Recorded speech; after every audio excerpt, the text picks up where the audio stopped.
کوئی نہیں دعویٰ کر سکتا. تو ہمارے جو اعمال کے اندر کوتاہی رہ جاتی ہے، کہیں پر خشوع خضوع کی کمی رہ جاتی ہے، کہیں پر ارکان کو ادا کرنے کی کمزوری رہ جاتی ہے، اس کی کمپنسیشن، اس کمزوری کا ازالہ اللہ کی رحمت اور اس کے محبوب صلی اللہ علیہ وآلہ وسلم کی شفاعت کے ذریعے ہوگا.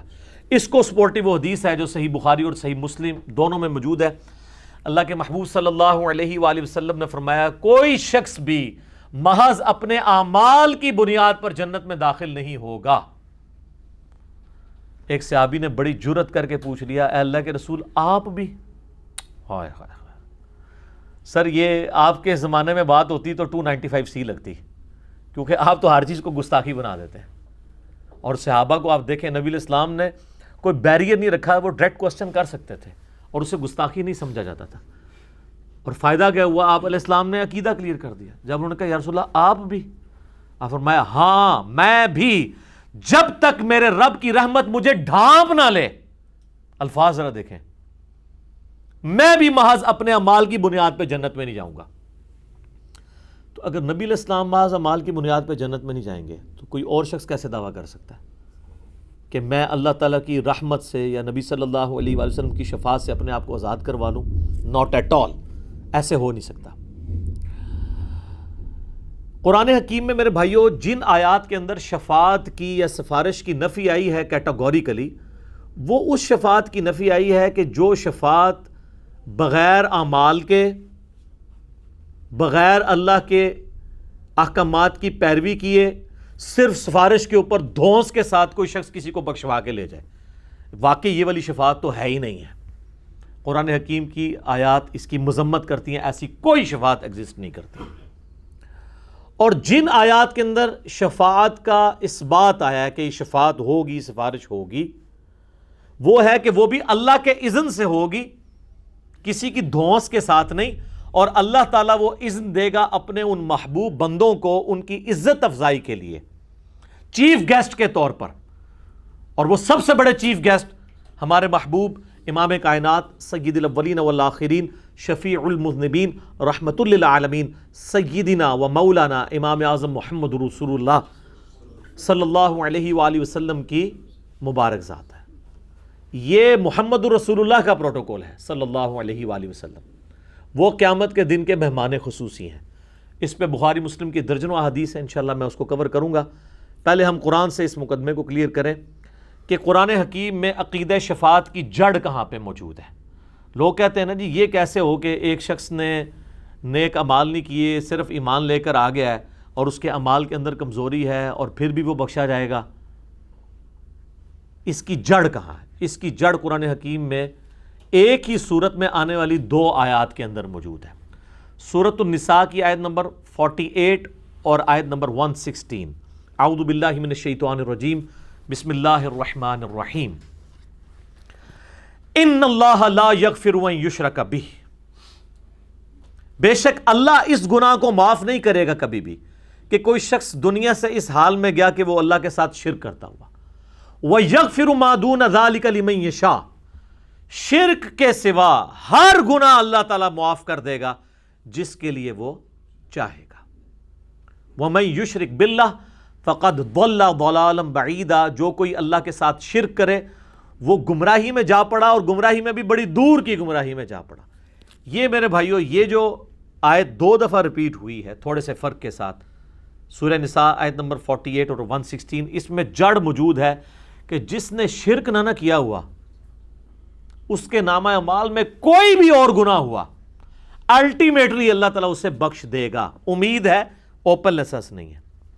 تو اب اللہ تعالیٰ کو کوئی پوچھ سکتا ہے کہ یا اللہ اس نے شرک تو نہیں کیا تھا، اس نے فلاں گناہ کیا، یہ فلاں گناہ کبیرہ کا مرتکب تھا، جس طرح منکرین احادیث کرتے ہیں سورۃ البقرہ سے آیات پیش کر کے. اور یہ آپ کو پتہ ہے معتزلہ کا بھی عقیدہ تھا، وہ کہتے تھے جو گناہ کبیرہ کرنے والا ہے وہ ہمیشہ دوزخ میں رہے گا. اور وہ کہتے تھے قرآن میں آیا ہے کہ جو دوزخ میں جائے گا تو وہ کبھی نکالا نہیں جائے گا. ان کو یہ آیات بھول گئی تھی کہ اللہ تعالیٰ شرک کے سوا سارے گناہوں کو معاف کر دے گا تو دوزخ سے نکال کے ہی معاف کرے گا نا. اس کا ان کے پاس کوئی جواب نہیں ہے. اور اگر وہ کہتے ہیں کہ شرک کے سوا سارے گناہ معاف ہوں گے بغیر جہنم میں جائے ہوئے، پھر تو پورے کا پورا مقدمہ ہی الٹ جائے گا. یہ تو وہ بھی نہیں کہیں گے، وہ کہیں گے نہیں جہنم میں جانا لازمی ہے تاکہ ان گناہوں کا وبال وہ چکھے، اور وہی قرآن میں فٹ ان بیٹھتا ہے۔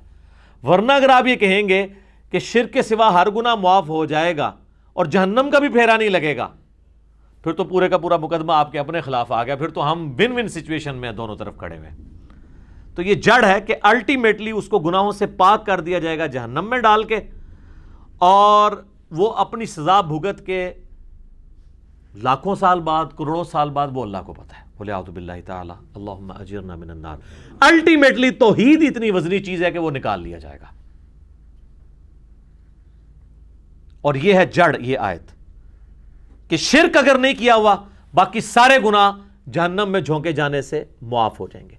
اور قرآن حکیم میں اس کا اشارہ ایک اور جگہ بھی موجود ہے، سورۃ الفرقان کے اندر آیت نمبر 65 کے اندر، کہ اہل ایمان دعا کرتے ہیں والذین یقولون ربنا اصرف عنا عذاب جہنم، وہ کہتے ہیں اے رب ہمارے ہم سے جہنم کا عذاب دور کر دینا، آمین۔ انہا ساءت مستقرا و مقاما، بے شک جہنم ایک لمحے کے لیے بھی رہنے کے لیے بری جگہ ہے، اور ہمیشہ کے رہنے کے لیے بھی بری جگہ ہے۔ تو اس آیت میں اشارہ مل گیا کہ سارے لوگ جو جہنم میں جائیں گے نا، جس طرح منکرین احادیث کہتے ہیں کہ جو جہنم میں چلا گیا وہ نکالا ہی نہیں جائے گا، تو پھر یہ کیوں آیا کہ وہ ایک لمحے کے لیے بھی بری جگہ ہے اور ہمیشہ والی بھی؟ اس کا مطلب ہے کچھ ایسے ہوں گے جو ہمیشہ کے لیے ہوں گے، اور کچھ ایسے ہوں گے جو ہمیشہ کے لیے نہیں ہوں گے، ایک لمحے کے لیے یا چند ٹائم کے لیے۔ کروڑوں سال میں 100 سال ایک لمحہ ہی ہے نا، ہمارے اعتبار سے تو ایک لمحہ نہیں ہے، تو تھوڑے ٹائم پیریڈ کے بعد ان کو نکال لیا جائے گا، اور وہ نکالا جائے گا کیوں؟ ان اللہ لا یغفر ان یشرک بہ ویغفر ما دون ذلک لمن یشاء۔ منکرین احادیث سے جب بھی آپ بات کریں تو ڈاکٹرن پہ بات کیا کریں۔ ان کی عادت یہ ہے کہ آپ ان کا ایک مسئلہ حل کرتے ہیں دوسری طرف بھاگ جاتے ہیں۔ ان کو کہیں ایک اصول پہ کھڑے رہیں کہ آپ کا یہ اصول ہے معتزلہ والا کہ جو جہنم میں گیا وہ اب قیامت تک نہیں، ہمیشہ کے لیے جہنم میں جائے گا، تو آپ کا اصول تو ٹوٹ گیا، کیونکہ اللہ تعالیٰ کہہ رہا ہے ان اللہ لا یغفر ان یشرک بہ۔ تو پھر آپ یہ مانو نا کہ شرک کے سوا باقی گناہوں کی وہ سزا بھگتے گا تو الٹیمیٹلی نکالا جائے گا۔ اب وہ یہ نہ اس کو مان سکتے ہیں نہ تھوک سکتے ہیں۔ اگر مانیں گے تو اپنی ڈاکٹرن ٹوٹ جائے گی، اور اگر انکار کریں گے پھر ان کو یہ کہنا پڑے گا کہ جی وہ جس نے شرک نہیں کیا وہ جہنم میں جائے گا ہی نہیں، پھر تو سر موجے مارو سارے بس شرک نہ کرو باقی سارے کام کر لو، ٹھیک ہے؟ تو وہ ہمارے والی ڈاکٹرن ماننی پڑے گی جو کتاب و سنت میں فٹ ان بیٹھتی ہے، الحمدللہ۔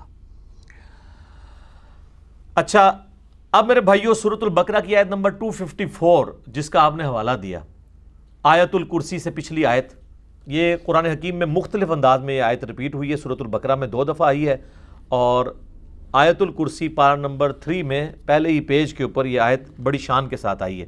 اعوذ باللہ من الشیطان الرجیم، بسم اللہ الرحمن الرحیم، یا ایہا الذین آمنوا انفقوا مما رزقناکم من قبل ان یأتی یوم لا بیع فیہ، اے اہل ایمان اللہ کی راہ میں اس کے دیے ہوئے رزق میں سے خرچ کر لو اس دن سے پہلے کہ جب قیامت والا دن یعنی جب آ جائے گا تو کوئی تم سے مال قبول نہیں کیا جائے گا، رشوت نہیں اللہ تعالیٰ لے گا، ولا خلۃ، نہ کسی کی کوئی دوستی کام آئے گی، ولا شفاعت، نہ کسی کی شفاعت کام آئے گی۔ یہ شفاعت وہ ہے جو دھونس والی ہے، والکافرون هم الظالمون، اور انکار کرنے والے نہ شکرے وہی ظالم لوگ ہیں۔ پاکستان میں کافر کہہ دیا، لوگ کہتے ہیں ساڈے واسطے آیت ہے ہی نہیں، یہ تو ہندوؤں واسطے ہے۔ کفر چاہے کوئی عمل سے کرے چاہے عقیدے سے کرے، اس پہ فٹ ہوتی ہے بات۔ البتہ اس سے اگلی آیت جو ہے آیت الکرسی، اس میں اللہ تعالیٰ نے کنزیکٹو، اس میں تو شفاعت کی کیٹاگوریکل نفی کی، اور اس کے اگلی آیت کے اندر ایک ایکسیپشن بیان کر دی، من ذا الذی یشفع عندہ الا باذنہ، کون ہے جو اللہ کے حضور کسی کی شفاعت کر سکے ہاں اس کے اذن کے ساتھ۔ دنیا میں سفارش کیوں کی جاتی ہے؟ کسی کو پکڑ کے تھانے میں لے گئے تو بڑا آدمی جاتا ہے، وہ کہتا ہے جی آپ کو غلط فہمی ہوئی ہے، بہت شریف آدمی ہے، میں اسے جانتا ہوں، آپ میری سفارش اس کے حق میں قبول کر لیں، میں اس کی گارنٹی دیتا ہوں۔ اللہ کو کوئی کہہ سکتا ہے کہ یا اللہ تو نے غلطی سے پکڑ لیا یہ بندہ، میں جانتا ہوں بڑا اچھا آدمی ہے؟ نا، یہ ادھر صرف آپ سے دعوے کرواتے ہیں کہ جی ہم اس وقت تک جنت میں نہیں جائیں گے جب تک اپنے سارے مریدوں کو نہ لے جائیں. جنت میں تو نہیں لے کے جائیں گے, کہیں اور لے کے جا سکتے ہیں. یہ ساری دھونسیں ہیں ان کی, صرف ادھر کے لیے. آگے تو انہوں نے کھنگڑ نہیں دینا کسی نے. اور دوسری طرف بخاری مسلم سے آپ کو حدیثیں سنا رہے ہوتے ہیں, وہ میں آگے بیان کروں گا کہ انبیاء کی بھی سفارش, انبیاء بھی نفسہ نفسی کر رہے ہوں گے. انبیاء نفسہ نفسی کر رہے ہوں گے اور شیخ عبد القادر جیلانی, بایزید بستامی, جنید بغدادی بقول ان کے وہ پھڈا ڈال کے بیٹھ جائیں گے. ہائے ہائے, اور سارے ہوتے کھنگڑ نہیں دینا کسی نے.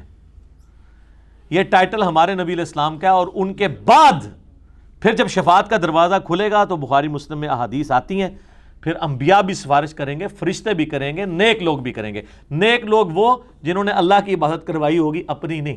وہ حدیثیں میں انشاءاللہ بیان بھی بعد میں کر دوں گا. تو اس آیت کے اندر 255 آیت الکرسی کے اندر اس کیٹاگوریکل ڈینائی میں ایک ایکسیپشن آ گئی کہ اللہ کے اذن کے ساتھ کر سکتا ہے, اور وہی شفاعت ہے جس کا ثبوت موجود ہے. سورۃ النبا کی آیت نمبر 37 کے اندر, یہ پارہ نمبر 30 میں جو پہلی سورت ہے, رب السماوات والارض وما بینہما, وہی رب ہے آسمانوں اور زمین کا اور جو کچھ اس کے درمیان ہے. الرحمن لا یملکون منہ خطابا, رحمان وہ ہے کہ کسی کی جرت نہیں کہ اس کے سامنے کوئی کلام بھی کر جائے. یہ ادھر ہی کہتے ہیں جناب وہ پھڑا پا لیں گے. اللہ کہہ رہا ہے جرت نہیں کسی کی بول جائے. یوم یقوم الروح والملائکۃ صفا, اس دن تو حالت یہ ہوگی کہ سارے فرشتے اور روح قدس, جبرائیل بھی صف باندھ کے اللہ کے سامنے کھڑے ہوں گے. ہائے ہائے, لا یتکلمون, کلام کی بھی جرت نہیں ہوگی ان کی. جبرائیل کی جرت نہیں ہوگی اور بایزید کی ہوگی. اپنی عقل کا ماتم کریں, اس وشفل تھنکنگ میں آپ اپنی زندگی گزارتے رہے. پھر میں نے یہ بتایا تھا اسی چیپٹر میں لکھا ہوا ہے کہ بایزید بستامی کہتے تھے جب ان سے لوگ پوچھتے تھے بتائیں قیامت والے دن لوگ آپ کے جھنڈے کے نیچے ہوں گے یا محمد صلی اللہ علیہ وآلہ وسلم کے جھنڈے کے نیچے ہوں گے, تو وہ کہتے تھے میں قسمیہ کہتا ہوں کہ محمد اور تمام نبی اور پوری مخلوق میرے جھنڈے کے نیچے ہوگی. اور اس کے آگے تعویل کی ہے مصنف نے, عطار صاحب نے. عطار صاحب کہتے ہیں اس سے کوئی گستاخی نہ سمجھے, اور کی نہیں سمجھے, یہ بھی گستاخی. وہ کہتے ہیں اصل میں نا اس طرح کے کلمات ان کے منہ سے نکل جایا کرتے تھے. اچھا, اور اس کو کہتے ہیں شطحیات. عربی میں اتنا موٹا لفظ رکھا ہے کہ ڈر جائے کہ پتہ نہیں کیڑی قرآن حدیث ہے. اس کا آپ اردو میں ترجمہ کریں تو بنتا ہے بونگیاں. ہاں سر, شطحیات کا آپ ترجمہ کر لیں, اول فول جو بول دے نا اس کو کہتے ہیں شطحیات, بونگیاں. وہ کہتے ہیں وہ جو ہے نا وہ خاص کیفیت میں ہوتے ہیں. اچھا, وہ کیفیت وہ کہتے ہیں جی دیکھیں وہ کیا کہیں گے میں بتاتا ہوں. وہ تو کہتے ہیں حدیث میں ہے, وہ حدیث بخاری میں موقوفاً مولا علی کا قول ہے اور ابن ماجہ میں مرفوعاً نبی علیہ السلام سے ہے کہ 3 لوگ ہیں جن سے اللہ تعالیٰ نے قلم اٹھا لیا ہے. نمبر 1 جو بچہ ہے نابالغ, نمبر 2 سویا ہوا شخص, اور نمبر 3 جو پاگل ہے. پاگل کون ہوتا ہے؟ بونگیاں, شطحیات. تو وہ کہتے ہیں ان سے تو قلم ہی اٹھا ہوا ہے. تو سر پھر آپ ان کو بزرگ بنا کے تو پیش نہ کریں نا. آپ کہیں کہ یہ مجنون تھے تو ہم ٹھیک ہے, کلندر تھے, وہ کلندر بھی مجنون کو ہی کہہ رہے ہوتے ہیں نا. تو اور پھر میں خادم رضوی صاحب حافظہ اللہ تعالی والا جملہ بولوں گا کہ وہ کہتے ہیں نا یار دیکھو انہوں الکانا جانو, وہ جیڑا پونکدا جے نبی تے پونکدا جے تے سارے الکانا جانو. اے کتابیں جو کچھ پونکیا جے نبی علیہ السلام تے پونکیا جے. بزرگوں کو میں کچھ نہیں کہہ رہا, 1 ٹن حسن ظن رکھتے ہوئے چھوڑ دو. تو اگر نہیں مانیں گے میں پھر کہاں گا بابا جی گل وچ کوئی اور ہے, اندر کی بات کوئی اور ہے, آپ لوگ ماننا نہیں چاہتے ہیں تو دیں. قسمیاں کہتا ہوں وہ کہتے ہیں. اور پھر وہ عطار صاحب آگے تعویل کرتے ہیں وہ اصل میں ان کے منہ سے اللہ بول رہا تھا, تو اللہ کا جھنڈا تو محمد کے جھنڈے سے بڑا ہوگا. لہٰذا وہ یہ جو کہتے تھے وہ ساتھ لکھا ہے کہ سبحانی سبحانی ما اعظم شانی ما اعظم شانی, میں پاک ہوں میری شان کتنی بلند ہے. یہ تو اللہ ان کے منہ سے بول رہا تھا, اس لیے انہیں آپ کو پاک کہتے تھے نا, تو اللہ تو کہہ سکتا ہے. اور یہ سیم تعویل کشف المحجوب میں بھی ہوئی ہے بازید والے چیپٹر میں. اور آگے وہ فرید الدین عطار لکھتے ہیں یہ جو کہتے تھے نا لوائی اعظم من لوائی محمد, میرا جھنڈا محمد کے جھنڈے سے بھی اعظم ہوگا، تو اصل میں یہ اللہ ان کے منہ سے بول رہا تھا، اور اللہ کا جھنڈا تو محمد کے جھنڈے سے بڑا ہی ہوگا۔ کڈی وڈی کہانی کرائی ہے۔ میرا ایک معصومانہ سوال ہے، کیا قیامت والے دن دو جھنڈے ہوں گے؟ جھنڈا تو ایک ہے۔ مسلم شریف میں حدیث ہے، سب سے پہلے میں نکالا جاؤں گا قبر سے، سب سے پہلے میرے لیے شفاعت کا دروازہ کھولا جائے گا، سب سے پہلے جنت کا دروازہ میرے نام کے اوپر کھلے گا، شفاعت کا جھنڈا میرے ہاتھ میں ہوگا۔ بخاری مسلم میں حدیث ہے کہ تمام اولین اور آخرین ان کا میں سردار ہوں گا۔ تو جھنڈا تو ہے ہی ایک قیامت والے دن، لواء الحمد، وہ تو نبی علیہ السلام کے ہاتھ میں ہوگا۔ یہ دوسرا جھنڈا کون سا ہے؟ کہانیاں کس طرح تعویل کرتے ہیں۔ بابا آیا تو عشق رسول بھی ختم، اور وہ جی گھل ہلکا نہ جانو وہ بھی ختم، سب کچھ ختم ہو گیا۔ تو میں تو یہ آپ لوگوں کا پیچھا کروں گا سر، جب تک آپ کی کتابوں کی پرنٹنگ بند نہیں ہوتی ہے۔ میں آپ کی عوام کو یہ بات بتاؤں گا، اس لیے بتا رہا ہوں کہ مجھے خود انہی باتوں نے، جو آپ ہمیں کہانیاں کراتے تھے نا کہ باقی سارے گستاخ رسول ہیں، میں نے جو بریلویت کا بند توڑا ہے نا، 31 سال تک میں پیدائشی بریلوی تھا، تو میں اب اگر اس بند کو توڑ کے آیا ہوں نا، تو پھر گستاخیاں چاہے دیوبندیوں کی ہوں، بریلویوں کی ہوں، اہل حدیث کی ہوں، شیعہ کی ہوں، سب کو ایک نظر سے دیکھیں گے ہم۔ تو آپ ہمیں کہانی کراتے تھے جی با خدا دیوانہ باش با محمد ہوشیار، کہ جی دیوانگی اللہ کے لیے ہو سکتی ہے، سبحانی معظم و شانی کسی نے کہہ دیا، ان الحق کہہ دیا، اللہ کے لیے دیوانگی کر رہے ہیں نا، لیکن محمد کے لیے دیوانگی نہیں ہو سکتی، وہاں آپ کو شریعت کا دامن چھوڑنا نہیں ہوگا۔ تو یہ سب کچھ تو نبی علیہ السلام کے ساتھ آپ لوگ کر رہے ہیں۔ لوائی اعظم من لوائی محمد، نبی علیہ السلام کے ساتھ کر رہے ہیں نا۔ اب آپ شتیہات کا سہارا کس طرح لیں گے؟ آپ وہ مسلم شریف کی حدیث کا سہارا کیسے لیں گے کہ وہ غلطی سے ایک بندے کی زبان سے خوشی میں نکل گیا کہ اللہ تو میرا بندہ میں تیرا رب، اور وہ ایک بار نکلا، اس میں آگے الفاظ ہے من شدت الفرح، اس ایک واقعے کو لکھ کے کہتے ہیں کہ یہ کر رہے ہیں۔ تو یہ بھی اللہ کے بارے میں تو آپ لیم ایکسکیوز لے سکتے ہیں، نبی علیہ السلام کے بارے میں پھر بھی نہیں۔ ہم بايزید کو کوئی برا نہیں کہتے، ہو سکتا ہے اس بیچارے نے نہ کہا ہو، اگر کہا ہے تو اس کا اور اللہ کا معاملہ ہے۔ الا من اذن له الرحمن، ہاں جسے رحمان نے عزت دیا ہوگا، وقال صوابا، اور وہ بات بھی پھر سیدھی کرے، ہینکی پھینکی نہیں مار سکتا، ادھر ادھر کی نہیں کر سکتا، جھوٹی سفارش نہیں کر سکتا۔ تو اس سے بھی پتہ چلا کہ کوئی تو ایک ہے ایسا جس کو رحمان نے اذن دیا ہوا ہے، ورنہ بار بار اذن کا ذکر نہ ہوتا، ہمیشہ کیٹاگوریکل ڈینائل ہوتا، مطلقاً ڈینائل نہیں آیا، اگر آیا تو ساتھ ایکسیپشن بھی بار بار آئی، اس کے علاوہ بھی کئی ایک آیات ہیں۔ اچھا، اب یہ ڈینائی کرنے کی وجہ یہ تھی کہ کوئی اللہ کو نکال کے اللہ کے بندوں کو نہ کو بڑا سمجھ لے، اس لیے اس بالاذن شفاعت کو بھی اللہ نے اپنی طرف منسوب کیا ہے۔ سورۃ الانعام آیت نمبر 51 کمال آیت ہے، اللہ تعالیٰ نے عقیدہ سمجھا دیا۔ وَأَنذِرْ بِهِ الَّذِينَ يَخَافُونَ أَن يُحْشَرُوا إِلَىٰ رَبِّهِمْ، اے نبی اس قرآن کے ذریعے ان لوگوں کو ڈر سنائیے جو خوف رکھتے ہیں اس بات سے کہ انہیں اللہ کے حضور پیش ہونا ہے قیامت کے دن۔ لَيْسَ لَهُم مِّن دُونِهِ وَلِيٌّ وَلَا شَفِيعٌ، ان کو یہ بتا دیں کہ اللہ کے سوا نہ تو کوئی ان کا دوست ہوگا اور نہ کوئی سفارشی، لعلہم یتقون، تاکہ وہ ڈر جائیں۔ اب اس میں تو پھر آ گیا جی اللہ کے علاوہ کوئی سفارشی نہیں ہوگا، مراد اللہ جس کو شفاعت کا اذن دے گا وہ کرے گا، وہ خود نہیں کوئی کرے گا۔ اسی طریقے سے سورہ الزمر کی آیت نمبر 19 ہے، کمال ہے، وہ بھی کلائمیکس ہے اس کا، عقیدہ شفاعت کلیئر کرنے کے لیے۔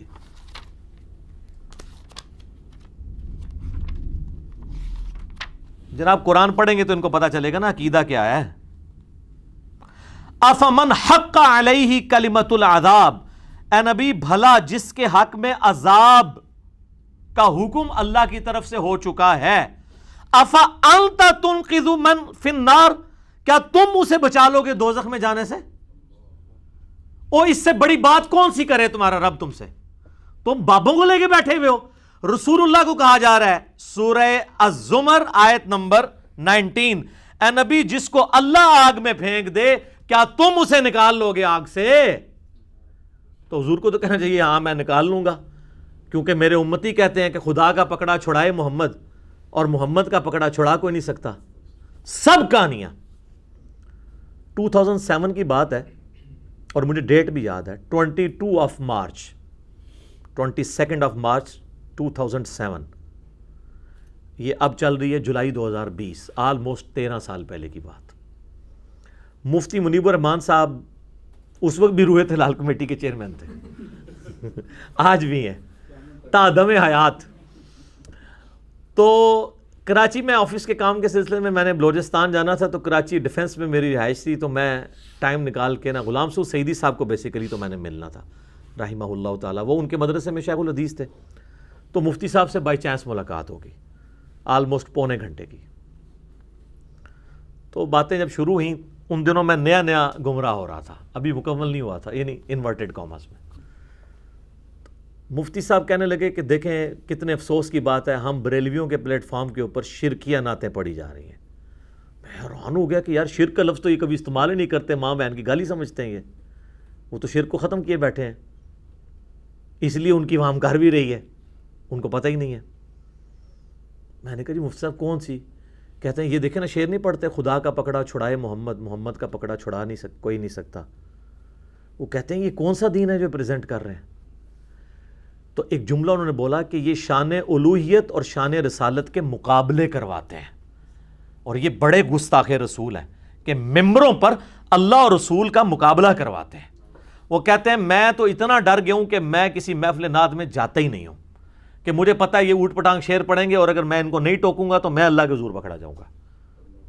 لا الہ الا اللہ محمد رسول اللہ.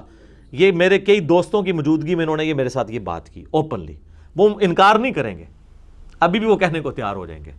لیکن ہمیں دکھ یہ ہوتا ہے کہ یہ لوگ نجی محفلوں میں تو رونا پیٹنا کرتے ہیں، پبلکلی یہ بات نہیں کرتے کیونکہ پبلک خلاف ہو جائے گی. تو یہ نہ سمجھیں کہ انہوں نے اپنا عقیدہ صحیح رکھا ہوا ہے تو قیامت والے دن یہ کہیں گے یا اللہ ہمارا تو عقیدہ صحیح تھا نا، ہماری عوام کا ٹھیک نہیں ہے تو ہماری کوئی ذمہ داری نہیں. ان کی ذمہ داری ہے. تنظیم المدارس کے صدر ہیں پاکستان کے، بریلویوں کا جو بورڈ ہے نا درس نظامی کا علماء کا، اس کے صدر ہیں مفتی منیب صاحب. تو چھوٹی پوسٹ ہے. تو اگر یہ لوگ نہیں بتائیں گے تو اللہ کے حضور مجرم ہوں گے. تو مجھے بائی چانس یہ بات ذہن میں آ گئی. اب آپ اس کے برعکس نبی علیہ السلام کا ایٹیچیوڈ کیا ہے؟ بخاری اور مسلم دونوں میں حدیث ہے، کوئی شخص محض اپنے اعمال کی بنیاد پہ جنت میں داخل نہیں ہوگا. یہ کہہ رہے ہیں خدا کا پکڑا چھڑائے محمد، محمد کا پکڑا چھڑا کوئی نہیں سکتا. تو محمد رسول اللہ کا بھی عقیدہ سنو صلی اللہ علیہ وآلہ وسلم. صحابہ نے جرت کر کے پوچھ لیا یا رسول اللہ آپ بھی؟ آپ فرمایا ہاں میں بھی، جب تک میرے رب کی رحمت مجھے ڈھانپ نہ لے میں بھی محض اپنے اعمال کی بنیاد پہ جنت میں نہیں جا سکتا. تو سر بابے کدھر؟ اور بخاری اور مسلم کی وہ حدیث یاد رکھیں جب آیت نازل ہوئی نا سورہ الشعراء کی، آیت نمبر ہے وہ 214، وَأَنذِرْ عَشِيرَتَكَ الْأَقْرَبِينَ. اے نبی اپنے قریبی رشتہ داروں کو آخرت کا ڈر سنائے. تو سر بخاری اور مسلم دونوں کے الفاظ ہیں، نبی علیہ السلام اپنے ایک ایک قریبی رشتہ دار کے پاس آئے. آپ نے کہا میرے چچا عباس اپنے آپ کو دوزخ کی آگ سے بچا لے، اگر اللہ نے پکڑ لیا میں تیرے کچھ کام نہیں آؤں گا. اور الفاظ کیا ہیں؟ اے نبی کے چچا عباس اپنے آپ کو بچا لے، اگر اللہ نے پکڑ لیا میں تیرے کچھ کام نہیں آؤں گا. اے اللہ کے نبی کی پھپھی صفیہ اپنے آپ کو دوزخ کی آگ سے بچا لے، اگر اللہ نے پکڑ لیا تو میں تیرے کچھ کام نہیں آؤں گا. اے میری بیٹی فاطمہ اپنے آپ کو دوزخ کی آگ سے بچا لے، میرے مال سے جو کچھ لینا ہے تو لے لے، لیکن اللہ نے اگر تجھے قیامت والے دن پکڑ لیا تو میں تیرے کچھ کام نہیں آؤں گا. یار اس کے علاوہ کس طریقے سے کوئی شخص واضح کر کے باتوں کو بتا سکتا ہے؟ اور یہ بخاری مسلم ہے، کہانی شریف، سٹوری شریف، بابا شریف، بزرگ شریف نہیں ہے. یہ بخاری شریف مسلم شریف ہے. تو آپ صلی اللہ علیہ وآلہ وسلم نے امت کو عقیدہ بالکل واشگاف بتا دیا. صلاۃ بر محمد وآل محمد، اللہم صلی علی محمد وعلی آل محمد. تو سر پھر ہمیں کہنے دینا کہ مرنے سے پہلے اے مسلمان کر لے اس میں غور، کتابوں کا خدا اور ہے، بابوں کا خدا اور. باب خدا تو اسی کو مانتے ہیں لیکن ان کوالٹیز کے ساتھ نہیں جو کتابوں میں آئی ہیں. کہنے کو تو دین سب کا اسلام ہے، لیکن صوفی بھی کہتے ہیں کہ ہم اسلام کو مانتے ہیں، سلفی بھی کہتے ہیں، منکرین احادیث بھی کہتے ہیں. کہنے کو تو دین سب کا اسلام ہے لیکن کتابوں کا جہاں اور ہے. بابوں کا جہاں اور. تو اسی کو تو ہم نے عرض کیا. اب میرے بھائیوں، شفاعت کے حوالے سے آپ صلی اللہ علیہ وآلہ وسلم کی کچھ احادیث جس سے یہ پتہ چلے کہ شفاعت پہ آپ نے تکیہ نہیں کر لینا. ایک تو یہ 2 حدیثیں میں نے بیان کر دی. ایک اور حدیث سنیں، صحیح مسلم میں نبی علیہ السلام نے فرمایا جس کو اس کے اعمال نے پیچھے چھوڑ دیا اس کا نسب اسے آگے نہیں کر سکے گا. یہ پورے کے پورے جو سید زادوں نے جو غلط ہے ان میں لوگ جو ڈرامہ رچایا ہوا ہے نا، الٹا وہ ہمیں کہہ رہے ہوتے ہیں امتی. ہم ان کے امتی نہیں ہیں، نبی علیہ السلام کے امتی. پورا ڈرامہ اس میں ختم ہے. نبی علیہ السلام فرمایا جس کے اعمال نے اسے پیچھے کر دیا اس کا نسب اسے آگے نہیں کر سکے گا. تو سید فخر کس پہ کرتے ہیں؟ رسول اللہ کے نسب پہ. اور حضور فرما رہے ہیں، یہ مسلم شریف سر کہانی شریف نہیں، جس کو اس کے اعمال نے پیچھے چھوڑ دیا اس کا نسب اسے آگے نہیں لا سکے گا. تو سر وہ سیدہ فاطمہ کو یہی تو کہا.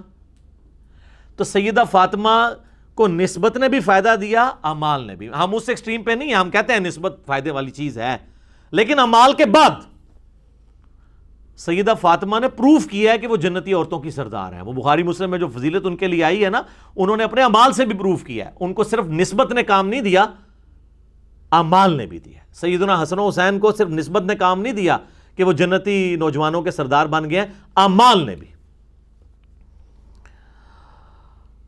اب نبی صلی اللہ علیہ وآلہ وسلم کے حوالے سے شفاعت کا چونکہ ذکر ہے تو ہم آپ کو ایک اور آیت سناتے ہیں جو سورۃ الفرقان کی آیت نمبر 30 ہے. وقال الرسول یا ربی ان قوم اتخذوا هذا القرآن مہجورا. رسول اللہ صلی اللہ علیہ وآلہ وسلم قیامت والے دن شکایت کریں گے کہ اے اللہ میری قوم نے، میری امت نے قرآن کو پیٹھ کے پیچھے ڈال دیا تھا. تو نبی علیہ السلام کی شفاعت والی باتیں تو آپ کو ساروں نے بتائی ہیں. یہ آیت آج تک کسی نے بتائی ہے کہ قیامت والے دن نبی علیہ السلام نے آپ کی شکایت بھی لگانی ہے قرآن چھوڑنے پر؟ یہ نہیں بتاتے. اسی کانٹیکسٹ میں ایک اور آیت ہے سورہ نساء کی آیت نمبر 41 جس کے کانٹیکسٹ میں بخاری و مسلم دونوں میں حدیث ہے. نبی علیہ السلام نے ایک دن سیدنا عبداللہ ابن مسعود رضی اللہ تعالیٰ عنہ سے فرمایا اے عبداللہ ہمیں قرآن سناؤ. انہوں نے عرض کیا اللہ کے رسول صلی اللہ علیہ وآلہ وسلم قرآن تو آپ پہ نازل ہوا ہے، میں آپ کو قرآن سناؤں؟ آپ نے فرمایا مجھے دوسرے لوگوں سے قرآن سن کر لطف آتا ہے. تو عبداللہ ابن مسعود کہتے ہیں میں نے تلاوت شروع کی سورہ نساء کی، اور جب میں آیت نمبر 41 پہ پہنچا فَكَيْفَ إِذَا جِئْنَا مِن كُلِّ أُمَّةٍ بِشَهِيدٍ، وہ کیا وقت ہوگا جب ہم ہر امت میں سے ایک گواہ کو اٹھائیں گے، یعنی اس امت کے پیغمبر کو، کہ ہاں بھئی تم نے امت تک پیغام پہنچایا اور اس کے جواب میں امت نے تمہارے ساتھ کیا ایٹیچیوڈ رکھا. وَجِئْنَا بِكَ عَلَىٰ هَٰؤُلَاءِ شَهِيدًا، اور آپ صلی اللہ علیہ وآلہ وسلم کو ہم آپ کی امت کے خلاف اٹھائیں گے. تو نبی علیہ السلام نے کہا بس ابن مسعود بس. ابن مسعود کہتے ہیں میں نے جب نگاہ اٹھا کے دیکھا تو حضور کی مبارک آنکھوں سے آنسو روا تھے اور آپ کی داڑھی تر ہو چکی تھی کہ مجھے اپنی امت کے خلاف گواہی دینی ہے. سر یہ آیات بھی تو ہیں، آپ کو تو بتایا گیا شفاعت رسول ہونی ہے، شکایت رسول والی آیات کوئی نہیں آپ کو بتائے گی. سورۃ الفرقان آیت نمبر 30 اور سورہ النساء آیت نمبر 41 اور بھی کئی آیات ہیں. یہ میں نے ماڈل کے طور پہ پیش کی. صحیح مسلم میں حدیث ہے نبی علیہ السلام ایک دن بڑے غمگین بیٹھے ہوئے تھے تو حضرت جبرائیل آ گئے. اللہ نے بھیجا کہ جاؤ ہمارے نبی سے پوچھو کیوں غمگین ہے،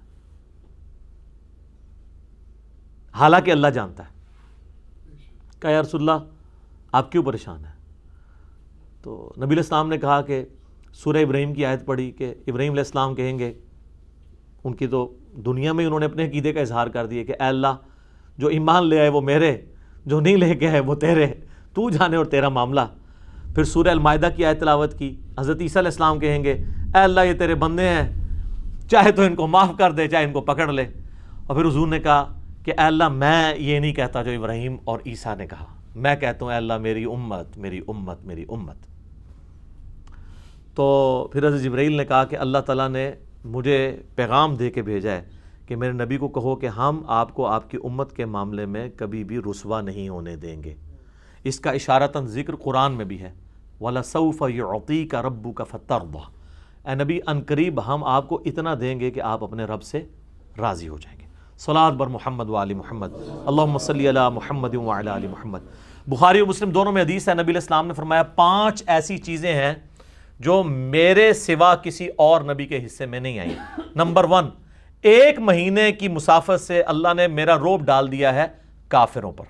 نمبر 2، میرے لیے پوری زمین کو مسجد بنا دیا کہ میرے امتی جہاں چاہیں وہ نماز پڑھ سکتے ہیں، پہلے ایسا نہیں تھا۔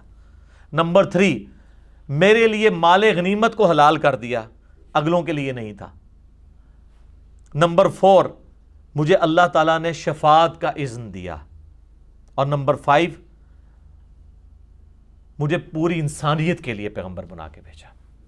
تو اس میں بھی شفاعت کا ذکر موجود ہے۔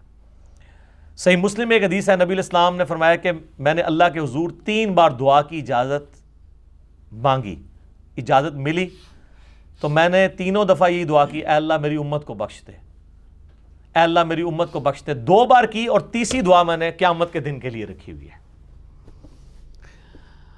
اور وہ دن وہ ہوگا جس دن ابراہیم علیہ السلام بھی میری طرف متوجہ ہوں گے۔ اس حدیث میں الفاظ ہیں مسلم کے۔ اسی کو اعلیٰ حضرت نے شعر میں کہا ہے نا، وہ جہنم میں گرا ان سے جو مستغنا ہوا، بلکہ اردو میں مستغنی لفظ ٹھیک ہے، وہ جہنم میں گرا ان سے جو مستغنی ہوا، ہے خلیل اللہ کو حاجت رسول اللہ کی۔ جو کہ نا مجھے رسول اللہ کی حاجت نہیں، ان کی شفاعت کی ضرورت نہیں، وہ جہنم میں جائے گا۔ خلیل اللہ کو جب حاجت ہے تو اور تو سب کو ہوگی، ان سے بڑا تو کسی کا مرتبہ نہیں نبی علیہ السلام کے بعد۔ 5 اولو العزم پیغمبر ہے نا، سیدنا نوح علیہ السلام، نبی علیہ السلام کے بعد ابراہیم علیہ السلام، اور پھر نوح علیہ السلام، موسیٰ علیہ السلام اور عیسیٰ علیہ السلام، 5 اولو العزم پیغمبر۔ ان کا ذکر سورۃ الاحزاب کے اندر موجود ہے، سورہ شورا کے اندر، کہ یہ 5 اولو العزم پیغمبر ہیں۔ صحیح بخاری اور صحیح مسلم میں یہ مشہور حدیث جو میں نے کئی دفعہ بیان کی ہے کہ اللہ تعالیٰ نے ہر نبی کو کوئی نہ کوئی مقبول دعا دی تھی جو اس نے اس دنیا میں کر لی، اور میں نے اپنی دعا اپنی امت کے لیے سنبھال کے رکھی ہے۔ میری اس دعا سے میرے ہر امتی کو نفع پہنچے گا سوائے اس شخص کے جس نے اللہ کے ساتھ کسی قسم کا شرک کیا ہوا۔ مشرک کے لیے شفاعت نہیں ہے، موحد کے لیے۔ صحیح مسلم میں ایک اور حدیث ہے، ابن مسعود کہتے ہیں کہ شب معراج نبی علیہ السلام کو 3 تحفے ملے۔ نمبر 1، 5 نمازوں کا، نمبر 2، سورۃ البقرہ کی آخری 2 آیات، اور نمبر 3، جو شرک نہیں کرے گا اس کی مغفرت کر دی جائے گی۔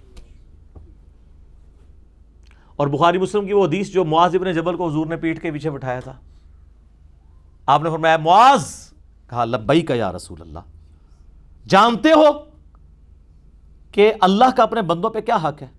کہا اللہ اور اس کا رسول بہتر جانتے ہیں۔ فرمایا اللہ کا اپنے بندوں پر یہ حق ہے کہ وہ صرف اسی کی عبادت کریں اور اس کے ساتھ کسی کو شریک نہ ٹھہرائیں۔ صرف عقیدہ توحید نہیں، پریکٹیکلی عبادت بھی کر کے بتائیں۔ پھر سواری تھوڑے آگے گئی تو پھر آپ نے کہا معاذ لبیک یا رسول اللہ، جانتے ہو جو شخص یہ کر لے اس بندے کا اللہ پر کیا حق ہے؟ ہوئے ہوئے، کہا اللہ اور اس کا رسول بہتر جانتے ہیں۔ فرمایا ایسے بندے کا حق ہے کہ اللہ تعالیٰ اسے عذاب نہ دے اور جنت میں داخل کرتے ہیں۔ سبحان اللہ وبحمدہ، سبحان اللہ العظیم۔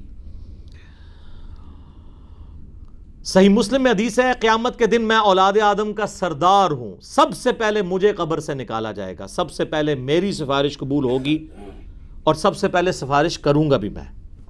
مسلم شریف میں ایک اور حدیث ہے، سب سے پہلے جنت کے دروازے پر میں دستک دوں گا، پوچھا جائے گا کون، تو میں کہوں گا محمد صلی اللہ علیہ وسلم۔ وہ فرشتہ عرض کرے گا کہ مجھے حکم بھی یہ ہے کہ میں آپ کے سوا کسی اور کے لیے جنت کا دروازہ نہ کھولوں جب تک آپ جنت میں داخل نہ ہو جائیں۔ صلاۃ بر محمد و آل محمد، اللہم صلی علی محمد و علی آل محمد۔ یہ ساری حدیثیں بخاری مسلم کی ہیں الحمدللہ۔ ایک وہ حدیث ہے جو ڈیٹیل کے ساتھ بخاری اور مسلم دونوں میں آئی ہے، اس کے کئی ایک طرق آئے ہیں۔ شفاعت والے چیپٹر میں صحیح مسلم میں 77 احادیث ہیں۔ کتنی؟ 77۔ انٹرنیشنل نمبر کے مطابق 457 سے 533 شروع میں 77 احادیث مسلم شریف میں، بخاری میں بھی ہے، مسلم میں 77 احادیث ہیں، اور بخاری میں بھی یہ حدیث موجود ہیں، ان میں سے کئی ایک، اور کمبائنڈ فارم میں آپ کو مشکات میں 46 احادیث کمبائنڈ فارم میں بخاری مسلم کی مل جائیں گی، انٹرنیشنل نمبر کے مطابق 5566 سے لے کر 5611 تک۔ جس میں وہ تفصیلی حدیث ہے جو سورہ بنی اسرائیل کی آیت نمبر 79 کے کانٹیکس میں ہے، عسیٰ ان یبعثک ربک مقاما محمودا، قریب ہے اے نبی صلی اللہ علیہ وآلہ وسلم آپ کا رب آپ کو اس مقام پر فائز کرے گا جہاں ہر کوئی آپ کی تعریف کرے گا۔ مقام محمود تعریف کیا گیا، حمد کیا گیا۔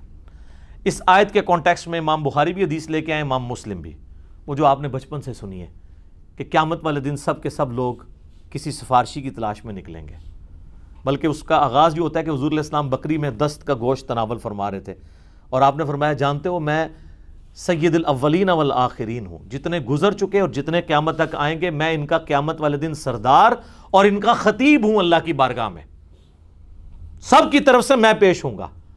پھر آپ نے کہا کہ سنو، قیامت کا دن اتنا سختی والا دن ہوگا، کوئی شخص اپنے پسینے میں ڈبکیاں جو ہے وہ سر تک کھا رہا ہوگا، کوئی سینے تک، کوئی گھٹنوں تک، کوئی ٹخنوں تک، کافی عرصہ اسی طرح گزرے گا۔ پھر لوگ کہیں گے ہم کوئی سفارشی نہ تلاش کریں۔ اچھا کسی کی جرت نہیں ہو رہی ہوگی کہ اللہ سے بات کرے، کیوں؟ لمن الملک اليوم للہ الواحد القہار، سورہ غافر میں جو آتا ہے، سورہ المومن میں، آج کس کی بادشاہت ہے؟ اس اکیلے کی جو سب پہ چھایا ہوا ہے۔ جب اس کا نام ہی القہار ہے تو کس نے نیڑے لگنا ہے؟ تو سب لوگ کہیں گے ہم آدم کے پاس کیوں نہ چلیں جو ہمارے جد امجد ہیں، جن کو اللہ نے اپنے مبارک ہاتھوں سے جیسا کہ اس کی شان کے لائق پیدا کیا۔ تو کہیں گے حضرت آدم سے جا کے ان کی تعریفیں بیان کریں گے، اے آدم آپ تو پہلے انسان ہیں دنیا پہ، آپ کو اللہ نے اپنے مبارک ہاتھوں سے بنایا، فرشتوں سے آپ کو سجدہ کروایا، تو آج آپ اللہ کے حضور ہماری سفارش نہیں کرتے؟ وہ کہیں گے کہ آج مجھے اپنی غلطی یاد آ رہی ہے کہ مجھے اللہ نے منع کیا تھا، حالانکہ وہ غلطی معاف ہو چکی بھی ہے۔ یہ ہے اللہ کے نیک بندوں کی نشانی۔ اور جو بدماش بندے ہوتے ہیں نا، ان کی نشانی یہ ہوتی ہے کہ ہم جنت میں اس وقت تک نہیں جائیں گے جب تک آپ کو بھی نہ لے جائیں۔ یہ بدماشوں کی نشانی ہوتی ہے۔ نیک وہ ہوتے ہیں کہ جن کی غلطیاں معاف بھی ہوئی ہوں نا، پھر وہ کہتے ہیں کہ آج بھائی آج اللہ تعالیٰ غصے میں ہے کہ پرانا کھاتے ہی نہ کھل جائے، اور بابے نو کنگن نہیں دینا کسی نے، تسی کہہ رہے ہو بابے آئے کر لیں گے، تو پھر ہم کیوں نہ کہا کریں کہ مرنے سے پہلے اے مسلمان کر لے اس پہ غور، کتابوں کا خدا اور ہے، بابوں کا خدا اور، وہ پتہ نہیں کس خدا کو مانے ہوئے ہیں، اس خدا کو اس طرح مانے جو نبیوں نے آپ کو تعارف کروایا ہے۔ حضرت آدم کہیں گے تم نوح کے پاس جاؤ، اور حضرت آدم نوح علیہ السلام کی تعریف بیان کریں گے کہ وہ آدم ثانی ہیں، اور یہ لوگ آئیں گے کہیں گے کہ آپ کو اللہ تعالیٰ نے حضرت آدم علیہ السلام کے بعد آپ کے ذریعے نسل انسانی چلائی، آپ آدم ثانی ہیں، آپ انبیاء کے جد ہیں اس اعتبار سے کہ سب آپ کی اولاد میں پیدا ہوئے، تو آج آپ سفارش نہیں کرتے؟ وہ کہیں گے کہ میں نے اپنے کافر بیٹے کے لیے شفاعت کی دعا کی تھی، مجھے آج ڈر ہے کہ آج اللہ تعالیٰ اس بات پہ میری پکڑ نہ کر لے، حالانکہ اس کی بھی معافی ہو چکی بھی ہے۔ وہ کہیں گے اس طرح کرو تم ابراہیم کے پاس چلے جاؤ، ابراہیم علیہ السلام کے پاس جائیں گے، کہیں گے آپ تو جد الانبیاء ہیں، خلیل اللہ ہیں، اللہ کے بیسٹ فرینڈ، آپ کی تو تعریف میں قرآن کی آیات ہیں۔ سر ابراہیم سے اوپر کون ہو سکتا ہے؟ ہمارے نبی علیہ السلام کو قرآن میں کہا گیا کہ آپ ابراہیم کی ملت کی پیروی کریں۔ ابراہیم علیہ السلام کہیں گے کہ مجھے آج اپنی غلطی یاد آ رہی ہے، دنیا میں مجھے 3 دفعہ توریتاً جھوٹ بولنا پڑا تھا، یا آپ توریہ کہہ لیں، تو آج تو مجھے وہ غلطی یاد آ رہی ہے کہ کہیں اللہ تعالیٰ میری پکڑ نہ کر لے۔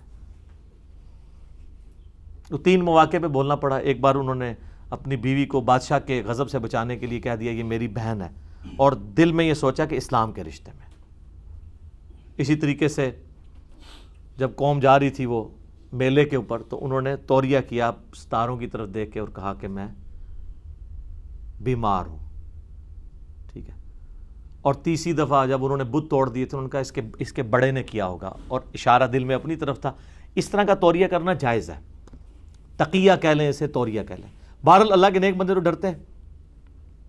تم جاؤ موسیٰ کے پاس، وہ کلیم اللہ ہیں، اور موسیٰ علیہ السلام تو انہوں پتہ ہے ایکسٹروورٹ بھی نے، انہوں نے اللہ نال بڑی فرینکنس بھی ہے، وہ تو اللہ نے بھی کہتے نہیں اللہ میں تمہیں ویکھنا ہے، کسی اور پہ اوپر نے ضرورت نہیں کی ہے، ذرا وہ ایکسٹروورٹ تھے نا۔ تو لیکن سر قیامت ہے، ایسے نہیں رکھیو، اے موسیٰ علیہ السلام وہ موسیٰ نہیں جو اس روح ارض علیہ موسیٰ نے، ایک قیامت علیہ موسیٰ نے۔ موسیٰ علیہ السلام کہیں گے کہ آج تو مجھے اپنی غلطی یاد آ رہی ہے، مجھ سے ایک بندہ مر گیا تھا، وہ قبطی کو جو مارا تھا، قرآن میں آتا ہے، تو مجھے تو ڈر ہے اللہ تعالیٰ مجھے پکڑ ہی نہ لے اس بات کے اوپر. ٹھیک ہے, تو تم عیسیٰ ابن مریم کے پاس جاؤ, اللہ کی روح ہے, سارے حضرت عیسیٰ کے پاس آئیں گے. عیسیٰ ابن مریم کہیں گے کہ نہیں, آج میں اس کا اہل نہیں ہوں کہ میں سفارش کر سکوں. ویسے ترمذی میں اس کا ایک ٹکڑا ملتا ہے, کمزور ہے لیکن وہ فٹ ان بیٹھتا ہے قرآن میں. وہ کہیں گے کہ آج مجھے اپنا ڈر ہے کہ مجھے تو لوگوں نے خدا مان لیا تھا. تو سر سورۃ المائدہ کے آخری رکوع میں نہیں آتا, اللہ تعالیٰ پوچھے گا نہیں اے عیسیٰ تو نے لوگوں سے کہا تھا کہ تجھے اور تیری ماں کو الہ ٹھہرا لیا جائے؟ کہیں گے یا اللہ میری کیا ضرورت تھی کہ میں وہ کہتا جس کا میں اہل ہی نہیں ہوں. اور وہ کیا دردناک گفتگو ہے, یوٹیوب پہ میری چڑھی ہوئی یہ گفتگو. تو کہیں گے آج ایک شخص ہے جس کو اللہ تعالیٰ نے امن دیا ہے اور جس کی اگلی اور پچھلی خطائیں اللہ نے معاف کر دی ہیں, تم محمد رسول اللہ کے پاس جاؤ صلی اللہ علیہ وآلہ وسلم. حضور کہتے ہیں سب کے سب میرے پاس آئیں گے, میں اللہ کے حضور سجدہ کروں گا, جب تک اللہ چاہے گا میں سجدے میں رہوں گا. پھر میں سجدے سے سر اٹھاؤں گا, مجھے اللہ اپنے حمد کے ایسے کلمات سکھائے گا جو ان کلمات کے ساتھ میں اللہ کی طرف متوجہ ہوں گا جو آج مجھے نہیں پتا. اسی یار یہ سارا پلان تو اللہ کر رہا ہے, کلمات بھی اللہ سکھا رہا ہے کہ یہ پڑھو تو میرا غصہ ٹھنڈا ہوگا, پھر شفاعت کا دروازہ کھلے گا اور پھر نبی علیہ السلام شفاعت کرنا شروع کریں گے. اور پھر بخاری مسلم میں آتا ہے کہ جب ونس نبی علیہ السلام کی شفاعت کا دروازہ آپ کے ہاتھوں پہ کھلے گا, پھر انبیاء بھی, فرشتے بھی, اولیاء اللہ بھی شفاعت کریں گے. حتیٰ کہ بخاری مسلم کے الفاظ ہیں کہ آپ علیہ السلام نے فرمایا کہ میں بار بار اللہ کی اجازت سے جاتا رہوں گا, اللہ تعالیٰ ہر دفعہ میرے لیے ایک تعداد مقرر کرے گا. الٹیمیٹلی جب میں آخری دفعہ جاؤں گا تو دروغ جہنم مالک مجھے کہیں گے اب آپ کا کوئی امتی دوزخ میں نہیں سوائے اس کے کہ جسے قرآن نے روک لیا ہے. اور قرآن نے کس کو روک لیا ہے؟ انہ من یشرک باللہ فقد حرم اللہ علیہ الجنہ ومأواہ النار وما للظالمین من انصار. مشرک کے لیے جنت حرام ہے, موحد کے لیے جنت ہے. صحیح مسلم میں حدیث ہے, نبی علیہ السلام کا ایک غلام تھا ربیہ, آپ کو وضو کرواتا تھا. ایک دن سمندری راہ میں جوش میں فرمایا سل ربیہ مانگ کیا مانگتا ہے؟ وہ بھی تیاری کر کے بیٹھا, اس نے کہا یا رسول اللہ جنت میں آپ کا پڑوس مانگتا ہوں. آپ فرمایا کچھ اور مانگ لیں, انہوں نے کہا نا یا رسول اللہ یہی. فرمایا پھر کثرت سجود سے میری مدد کر, یعنی تو اللہ کی عبادت کر, صرف میرے اوپر نہ بیٹھ, میری شفاعت سے تجھے جنت میں پڑوس مل جائے گا. اس پہ میں کہتا ہوں رابعہ کا عقیدہ نہ رکھیں, ربیہ کا عقیدہ رکھیں. رابعہ تو کہتی تھی نا میں جہنم کو پانی سے بجھا دوں اور دوزخ کو آگ لگا دوں. مولا علی علیہ السلام کی طرف یہ جھوٹ منسوب کیا ہوا ہے, بالکل غلط, نعوذ باللہ. جامعہ ترمذی میں حدیث ہے انس ابن مالک جنہوں نے 10 سال حضور کو وضو کروایا ہے, بخاری مسلم میں آتا ہے, کہتے ہیں یا رسول اللہ میں قیامت والے دن آپ کو تلاش کہاں کروں, میں آپ سے اپنے حق میں شفاعت کروانا چاہتا ہوں, آپ میری شفاعت کریں گے؟ حضور نے فرمایا ہاں. تو یا رسول اللہ کہاں تلاش کروں؟ انشور کیا, ایڈریس بھی دسو. فرمایا پولیس رات پہ آ جانا. یا رسول اللہ اگر وہاں نہ ہوئے؟ فرمایا میزان عمل پہ آ جانا. یا رسول اللہ وہاں پہ بھی نہ ہوئے؟ فرمایا حوض کوثر پہ آ جانا. ساری جگہ اپنے امتیوں کو میں اکوموڈیٹ کر رہا ہوں. کہا اگر حوض کوثر پہ بھی نہ ہوئے؟ فرمایا نہیں, ان 3 جگہوں میں کسی ایک جگہ تمہیں مل جاؤں گا. تو نبی علیہ السلام میزان عمل پہ سفارش کر رہے ہوں گے اور حوض کوثر پہ کر رہے ہوں گے, پولیس رات پہ کر رہے ہوں گے رب سلم امتی. صلوات بر محمد و آل محمد, اللہم صلی علی محمد و علی آل محمد. بخاری مسلم میں حدیث ہے کہ اللہ کے بعض نیک بندے ایسے ہیں کہ اللہ پہ کسی بات کی قسم ڈال دینا, اللہ تعالیٰ ان کی وہ قسم پوری کر دیتا ہے. حتیٰ کہ صحیح مسلم میں 4 حدیثیں اویسے کرنی کے بارے میں, اس میں اویسے کرنی کے لیے بھی ذکر ہے کہ یہ بھی ان بندوں میں سے ایک ہے, اس کی شفاعت سے بھی لوگ جنت میں جائیں گے. بخاری مسلم میں ایک حدیث ہے, ایک شخص حاضر ہوا یا رسول اللہ قیامت کب آئے گی؟ آپ فرمایا قیامت کے لیے کوئی تیاری کی ہے؟ کہ یا رسول اللہ میں کوئی زیادہ نوافل تو نہیں پڑھتا, بس پورا فرائض پورے کرتا ہوں, البتہ میں اللہ اور اس کے رسول سے محبت کرتا ہوں. تو آپ نے فرمایا پھر اللہ اور اس کا رسول تمہارے ساتھ ہوں گے. انس ابن مالک کے الفاظ ہیں اس حدیث میں کہ واللہ ایمان لانے کے بعد رسول اللہ کے کسی فرمان سے ہمیں وہ خوشی نہیں ملی جو اس فرمان سے ملی کہ جو اللہ اور اس کے رسول سے محبت کرتا ہے قیامت والے دن اللہ اور اس کا رسول اس کے ساتھ ہوں گے. پھر بخاری مسلم میں الفاظ ہیں, انس ابن مالک کہتے ہیں اے اللہ میں تجھ سے محبت کرتا ہوں, رسول اللہ سے محبت کرتا ہوں, ابو بکر سے محبت کرتا ہوں, عمر سے محبت کرتا ہوں. گو میرے اعمال ابو بکر اور عمر والے اور رسول اللہ والے نہیں ہیں, لیکن پھر بھی میں امید کرتا ہوں کہ مجھے تو قیامت والے دن رسول اللہ کا، ابو بکر اور عمر کا ساتھ نصیب فرما۔ ہم بھی اللہ کے حضور دعا کرتے ہیں کہ اللہ تعالی ہمیں قیامت والے دن شیخین کا، خلفائے راشدین کا، اہل بیت کا اور نبی صلی اللہ علیہ وآلہ وسلم کا ساتھ نصیب فرمائے، آمین ثم آمین۔ صحیح مسلم میں حدیث ہے کہ جس کے جنازے میں 40 ایسے بندے شریک ہوں جو شرک نہ کرتے ہوں تو اللہ تعالیٰ ان کی شفاعت قبول کر لے گا۔ تو عام بندوں کی بھی شفاعت قبول ہو جاتی ہے لیکن مشرک نہ ہو، اور وہ جس کا پڑھ رہے ہیں وہ بھی مشرک نہ ہو، وہ پہلی شرط ہے، ٹھیک ہے، وہ تو ڈیٹم لیول ہے۔ باقی جو سورہ نساء کی آیت نمبر 64 ہے نا، وَلَوْ أَنَّهُمْ إِذْ ظَلَمُوا أَنفُسَهُمْ جَاءُوكَ، کہ جنہوں نے اپنی جانوں پر ظلم کیا وہ رسول اللہ کے پاس حاضر ہوتے، رسول اللہ ان کے لیے شفاعت کرتے۔ یہ منافقین کے لیے نازل ہوئی تھی، لوگ اسے ایکسٹراپولیٹ کرتے ہیں قیامت تک کے لیے۔ اس کے اوپر میں نے الگ سے ایک لیکچر ریکارڈ کروا دیا ہے، اور وہ ہے وسیلے کے نام پر دھوکہ۔ وہ علیحدہ سے ایک ٹاپک ہے، میں آج شفاعت میں اسے ڈسکس نہیں کر رہا، ورنہ لوگ کہیں گے یہ شفاعت والی تو مین آیت آپ نے چھوڑ دی ہے۔ سر یہ آیت اس پورے لیکچر کے برابر تھی، وہ علیحدہ سے میں ریکارڈ کروا چکا ہوں، ہم انشاءاللہ اپنی ویڈیو کے نیچے اس کا لنک بھی دے دیں گے۔ وسیلے کے نام پر دھوکہ، وسیلے کو ہم مانتے ہیں لیکن وہ جو دھوکہ آپ دے رہے ہیں نا، وہ سارے دھوکے میں نے اس میں ذکر کیے، میں اس کو آج سکپ کر دوں۔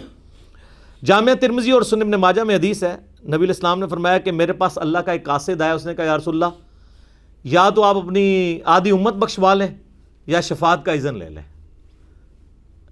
آپشن ہے۔ تو حضور نے کہا کہ میں نے اللہ تعالیٰ سے شفاعت کا اذن لے لیا، کیونکہ نبی صلی اللہ علیہ وسلم اللہ تعالیٰ کے مزاج کو سمجھتے ہیں کہ آدھی تو پہلے ہی مانا ہوا ہے، تو شفاعت کا اذن لے لوں تو آدھی سے زیادہ بخشوا سکتا ہوں، بالکل۔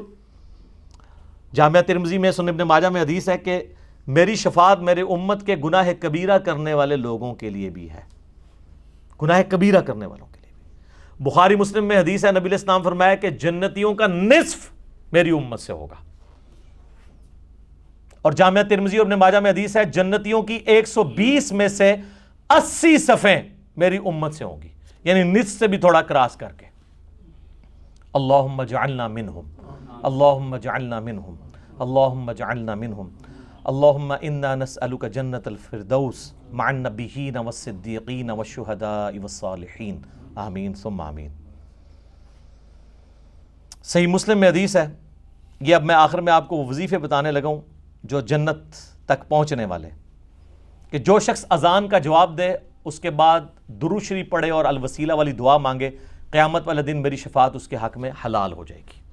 یعنی وہی کلمات ریپیٹ کرے اذان والے، اس کے بعد ایک دفعہ درود شریف اور پھر الوسیلہ والی دعا جو بخاری میں آئی ہے، اللہم رب هذه الدعوة التامة والصلاة القائمة آت محمدا الوسیلة والفضیلة وبعثه مقاما محمودا الذی وعدته، اتنے الفاظ ہیں۔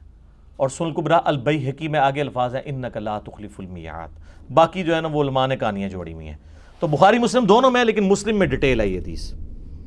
صحیح مسلم میں ایک اور حدیث ہے، نبی علیہ السلام نے فرمایا جو مدینے کے مصائب پر، تکالیف پر صبر کرے گا اور مدینے سے باہر نہیں نکلے گا، قیامت والے دن میں اس کا سفارشی بنوں گا۔ جامعہ ترمذی میں حدیث ہے، ہو سکے تو مدینے میں مرو، جس سے مدینے میں موت آئے گی قیامت والے دن میں اس کا شفیع بنوں گا۔ اور آپ کو میں بتاؤں کتنے لوگ ہیں جو مدینہ شریف چھوڑ کے نہیں نکلے۔ میرے اپنے ریلیٹیوز میں سے تھے ایک ہمارے انکل، مور دین 35 ایئرس مدینہ شریف رہے ہیں، ہر دفعہ ویزا ختم ہوا ہے انہوں نے آخری دم تک کوشش کی ہے، میاں بیوی دونوں، پہلے بیوی فوت ہوئی پھر وہ خود بھی فوت ہو گئے، اور میں پہلی دفعہ، دوسری دفعہ، جب بھی 3-4 دفعہ جب بھی گیا تو وہ پورا ان کو سارا پتہ تھا، ساری وہ زیارتیں کرواتے تھے۔ تو آخری دفعہ جب میں 2014 میں گیا تو مجھے، چونکہ وہ فوت ہو چکے تھے، تو میں نے کہا یار اس دفعہ وہ نہیں ہے، ورنہ وہ ساری جگہوں پہ، غزوہ احد والی جگہ پہ سب جگہ لے کے جاتے تھے۔ بال جو ان کی خواہش تھی اللہ نے پوری کر دی، 35 سال مسجد نبوی میں نماز پڑھی واکنگ ڈسٹنس پہ، اور دفن ہوئے ادھر جا کے۔ تو صحیح بخاری میں ہے، سیدنا عمر دعا کیا کرتے تھے، اللہم ارزقنی شہادتاً فی سبیلک، اے اللہ مجھے اپنے راستے میں شہادت کی موت دینا، وجعل موتی فی بلدی رسولک صلی اللہ علیہ وآلہ وسلم، اور اگر مجھے موت آئے تو رسول اللہ کے شہر میں۔ اور سیدنا عمر کی دونوں دعائیں قبول ہوئی ہیں، شہادت کی موت بھی ملی، مسجد نبوی میں زخم لگا، اور اس سے بڑھ کر رسول اللہ کے ساتھ پہلو میں دفن ہوئے، جنت کے ٹکڑے میں، ریاض الجنہ جو بخاری و مسلم میں ہے کہ جنت کے ٹکڑوں میں سے ایک ٹکڑا ہے میرے گھر سے میرے ممبر تک، جس پہ امام بخاری نے باب باندھا ہے، قبر رسول سے ممبر رسول جنت کا ٹکڑا ہے۔ تو بہرحال ہم اللہ تعالیٰ سے دعا کرتے ہیں کہ اللہ تعالیٰ سیدنا عمر والی جو دعا ہے یہ ہم تمام مسلمانوں کے حق میں قبول و منظور فرمائے. قیامت والے دن بھی اپنے محبوب صلی اللہ علیہ وآلہ وسلم کی شفاعت، آپ کے مبارک ہاتھوں سے حوض کوثر، آپ کے مبارک جھنڈے تلے جگہ اور جنت الفردوس میں اپنے محبوب صلی اللہ علیہ وآلہ وسلم کا پڑوس نصیب فرمائے. اب اذانیں شروع ہو جاتی ہیں انشاءاللہ. بقیہ کے سوالات اذان کے وقفے کے بعد انشاءاللہ تعالی.